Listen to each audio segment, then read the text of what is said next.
Hello everyone and welcome to today's video. My name is Kenzie. If you did not know that, then now you know. And you guys, today we're going to be doing a full review on my Bottega Veneta Teen Jodie in the suede. If this is your first time ever seeing me, then hello, I'm so happy to have you. My name is Kenzie. I make a lot of videos about luxury handbags, luxury fashion, travel, jewelry, but mostly handbags. I like those a lot, but if any of that sounds fun to you, if you like the idea, then I would ask you to consider clicking the subscribe button and give this video a like, and ding a little bell down there so you're notified every time I upload. And you guys, without any further ado, let's get on into the video. So yes, you guys, if you remember, during the video that I posted at the beginning of the year, my handbag collection for 2024, I noticed that I didn't have a review for this bag yet. So I was like, let me remedy that and make a review of the Bottega Veneta Teen Jodie in the suede. So that's what we're gonna do today. I'm gonna go over like all my thoughts about this bag that I've had it, all my pros, my cons, pricing. We'll just do like the whole kit and caboodle today regarding this bag. So let's get started. Quick little disclaimer, not really a disclaimer, but like if you notice that the image looks different, I am using a different camera today because my current, like my main camera that I normally use for filming is dead. I forgot to charge it. So I had to break out my DJI Osmo Pocket 3. Hopefully the quality is still good. I am still filming in 4K, so hopefully you like this as well. Yes, okay, here we go. Let's go over the overview of the bag first. I'll show you what it looks like. So here is the front of the bag, or the back. I honestly don't even know which one is the front and the back. Here is the front, here's the back, and then of course the bottom. No feet or anything, obviously. You do have the iconic Jodie little knot right here, and I have done a comparison between my mini Jodie. I do have one of those as well, so I'll have that linked in the description if you want to see the comparison between the mini and the teen, because the teen is one size up from the mini. So it goes mini, teen, which is crazy that it gets this much bigger just from the mini size, and then the small size is like twice as big as this one. So definitely big steps up when it comes to like the sizes. And then it does have this zipper pull right there. It's just like a gold zipper pull, and it does have the Bottega triangle in it, if you can see that right there. That's like the only branding on this bag, is that one little triangle. And then on the inside, it is the same color as the outside, and it's just like this suede, probably like calf skin or goat skin kind of lining on the inside. There's no like extra pockets on the inside, it's just one big open space. So I've showed you the overview. Now let's go into like how long I've had this bag for. I got this bag towards the end of last year, or like kind of like the middle of last year. Let me see. I got it from an online place called Moda Operandi. I don't know. Oh my god, I got it way earlier than I thought that I did.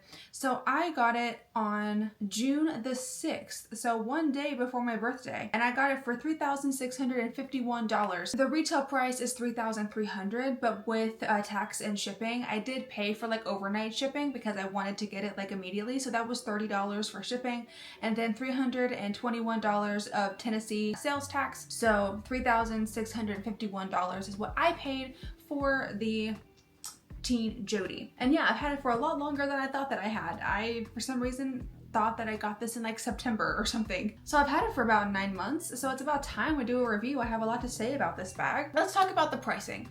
The pricing on this bag, I feel like Bottega is just expensive for no reason. Like, they're not like expensive for no reason. They are expensive because they do have fantastic quality bags. Like, their craftsmanship is really, really outstanding. They do have a warranty, a lifetime warranty on their bags. So I do understand why they are expensive. Now, this is one of the more expensive handbags that I have in my collection. I think that it is really expensive. Like, that's almost $4,000. I'm not gonna sit here and say that I think that's an okay price. I think that these are a little bit overpriced just because I know it has the Bottega name. In my mind, it's so weird, and I think this is just me, but like spending $4,000 almost on a bag that's like not Chanel, not Louis Vuitton, is like a little bit crazy to me. So this bag is expensive even in my mind. So now going into dimensions on the bag, we have here, it's 13 inches in length, 8.5 inches in height, and 5 inches in depth. And then the strap drop is 1.25 inches. If you were going to buy this bag, I would actually recommend buying it secondhand from like Fashion File or The Real because they are going to be a lot cheaper. Unless you want a particular color that you can't find on the pre-loved market, then I would actually just recommend getting it on the pre-loved market because it's going to be like 15% cheaper, 10 to 15% off the actual retail price. So we love that. We love a good sale. So let's go into some pros on this bag. I do have a few pros that I want to talk about. Number one being that it's very, I guess, inconspicuous. This bag is very much quiet luxury, if we're even still on that trend. I'm not even sure, but just for the lack of a better term, it is pretty quiet luxury. You don't have any big glaring logos in your face. The only logo, again, that you have on this bag is the intrecciato weaving. Of course, could be considered a logo because it's so iconic to Bottega. Just as a fashion house in general, there's no other fashion house that has this specific type of intrecciato like weaving. If you are around people that are like well versed in the luxury space or like fashion a lot, then they might actually clock that you have a Bottega bag just because of the weaving. But if you are around a lot of people that are not into luxury, if they're just kind of clueless when it comes to that aspect, then they will just be none the wiser and they'll have no idea. The only other logo that it has is that triangle logo on the pull tab, but that's about it. So if you're looking for a bag that's very inconspicuous, very, again, quiet luxury, if you're looking for not very many logos, if you're not a logo hoe, in the words of Cassie Thorpe, then this would be a fantastic bag for you. This would be a wonderful work bag because of our next pro that we're going to get into is that it fits so much stuff. This bag is literally like a Mary Poppins bag. It fits an absolute ton. You could easily use this as like a weekender bag, not like a full-on travel bag, but if you know you're going somewhere for like the weekend, you could totally use this for like your toiletries, maybe even like a few little accessories, because it does fit an absolute butt ton of stuff. And if you're wanting like an actual travel bag, then I would probably go with the small, because again, it's like double this size. But again, if you're looking for something for the office, like if you want to take this to work, this would be a fantastic work bag. And it's also very, very chic. So I think that if you did take this to work, people would be being like, oh my God, like you'd be turning heads. And then another pro is going to be the quality. Even though this bag is suede, I personally have not had any problems with this leather. I have not gotten it out in the rain though, you guys. No issues on this bag. I haven't had any like real glaring issues on the wear and tear. There hasn't been like a lot of fraying on the bag. There hasn't been a lot of like situations. I honestly think that this bag looks the same as it did when I first got it in the mail. I did wear this a lot last winter, not during like November, December because we were in Italy, but like October, September. I took this bag to Detroit with me when we had to go to Detroit to get Raf's passport renewed. This is the only bag I took with me to Detroit, and I thought it was great. It fit everything I needed to. It was just a fantastic little bag, medium-sized bag. It is kind of on the medium end. Another pro to this bag is I genuinely think that this bag would be fantastic all year round. Due to this color and due to it being suede, I think that it can be used summer, fall, winter. Maybe not spring. Maybe spring is the only season I probably wouldn't carry this bag, but this bag would be great in summer. Take it to like on a trip, take it to Italy, take it to Japan, take it to some other place, I don't know. But I think it would look so cute in the summertime as well, with it being kind of like a hobo style bag. But then also, of course, with it being this color, I think this color is called natural or taupe. I don't actually know, but with it being this color, I think it would be fantastic for fall, winter as well. So I do love that it can be used for so many seasons out of the year. Now let's go into some cons. I have a few cons that I want to talk about today. Number one, let's just go on to the leather. So I praise the leather, now let's diss the leather. I will say that if you are somewhere that rains a lot, I would not buy this bag. So if you're like in the UK or Washington, I think Washington rains a lot. I don't know why, maybe Twilight taught me that. This bag, with it being suede, I do not think would fare very well in a climate that rains a lot. So like Florida even, because suede, I don't think you're supposed to get suede wet.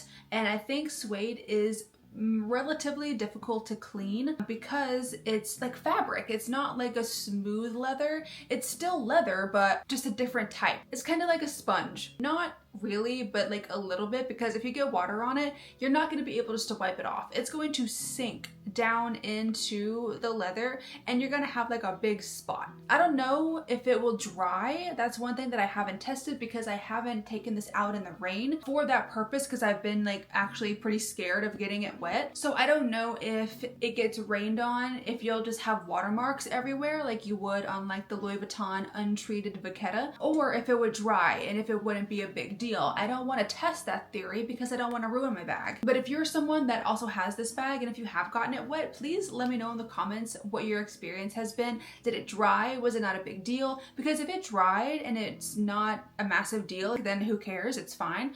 I still wouldn't get it soaking wet, but if it gets a little rained on, maybe it'll be okay. But that's one con, because I do think it makes it not as versatile and makes it to where you have to wear it during like different weather situations. So it's not like the most grab and go, because you might have to actually pay attention to the weather. Another con I would say on this bag is that you really can't shoulder this bag. Unfortunately, it still is very much a top handle or an over like the crook of the arm kind of bag. You would think with it being twice as big as the Jodie, like this hole right here is pretty large.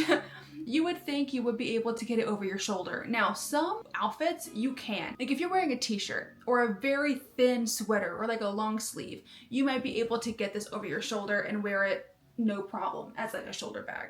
But if you are wearing even like remotely thick material, like even this sweater or even like a cashmere sweater or anything like that, this bag will probably not fit over your shoulder. So it's very, very case by case. If you are somebody that doesn't wear sweaters, if you just wear a lot of t-shirts and jeans, then maybe you would be able to shoulder this bag a lot easier. But if you're somebody that loves a sweater like me, I'm like always in a sweater 24/7, even in the summer, I love a sweater. I can't really shoulder this bag very much unless I like wore a t-shirt or wore like a very thin long sleeve. So that is kind of sad. It kind of bums me out a tiny bit because I really wanted to be able to shoulder bag this bag. I love shoulder bags, so it's one of my favorite types of styles to carry compared to like handheld. I love handheld bags too. So if you are somebody that loves to shoulder carry bags, just know this is not that easy to shoulder carry. If you don't mind top handling it or putting it on the crook of your arm, then you won't have an issue. Those are the only two like big cons that I have found with this bag. I'm glad I have more pros than I do cons. Okay, so we went over pros and cons. Now let's go over like not when you can wear it, because like the styles that you can wear it with, you know, like would it be more casual, more formal? I think this is a pretty casual bag. If you were gonna take something to be formal, then I would take a mini Jodie. It's gonna be your best bet for like a night out bag, an evening bag, you know, a formal event kind of situation would definitely be a mini Jodie. This one I feel like is for every day. And then the small size I feel like is really good for travel. But this one for sure I feel like is absolutely perfect for like just the everyday. It's for the working person, it's for the person going out to run errands, to run groceries, to get gas, to go, I don't know, wash their car, because I think it is still so chic enough that it can be used in a workplace setting, but it's not so chic to where you can't take it to go run very like regular everyday errands. I think this bag is so versatile with when you can wear it. And to be honest, when you can wear it is all subjective. Like you could do whatever you want. Don't listen to me, don't take my word for it. I just love the fact that you can genuinely get your money's worth and get that cost per wear down really, really quickly and easily with this bag. You can wear it anytime, except for night. I don't think this would be a very good formal or nighttime bag. Again, I think the mini Jodie would be much better suited for that. Anyways, you guys, that's been my review on the Bottega Veneta Teen Jodie in the suede. I hope that you enjoyed this video. Let me know in the comments what you think of this bag. Let me know if you like it, if you don't like it, if you have it on your wish list. If you already have one, let me know, of course, in the comments. Just leave me a comment telling me anything, because I'm nosy and I want to know that. But you guys, thank you for watching this video today. I really hope that you did enjoy it. If you did, then go ahead and click up the like button for me and then subscribe if you want to, and be sure to ding the little bell down there so you're notified every time I upload. And you guys, I'll see you in the next video. Bye!